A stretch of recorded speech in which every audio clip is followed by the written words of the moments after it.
L'établissement d'un château à Ségur remonte à l'apparition des vicomtes, sans doute dès le IXe siècle, mais la majorité des constructions encore visibles datent des XVe et XVIe siècles. Cet ensemble fortifié regroupait 2 enclos distincts, au sud la résidence du vicomte, composée de différents bâtiments, et au nord la basse-cour, réservée aux habitations des chevaliers vassaux chargés de défendre le site. Ce n'était donc pas à proprement parler un château, mais plutôt un castrum, un village fortifié.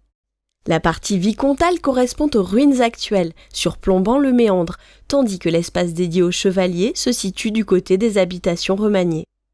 L'enceinte extérieure était constituée par les bâtiments d'habitation et par un mur défensif qui suivait le tracé du rocher.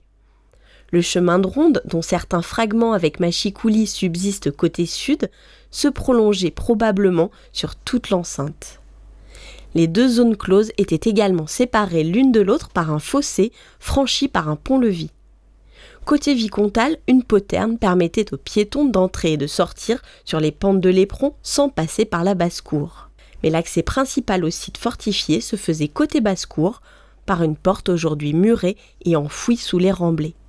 Passé cette première porte, on longeait le mur d'enceinte par une rampe extérieure gardée par 2 tours circulaires, jusqu'à une deuxième porte percée dans la base d'une tour carrée. Au XVIIe siècle, cet accès disparaît sous les remblais d'un important terrassement réalisé pour gagner de l'espace sur les pentes de l'éperon rocheux. Un petit bastion défensif est ajouté et une nouvelle entrée est aménagée au nord. Il s'agit de la porte cochère qui constitue l'entrée actuelle du site castral.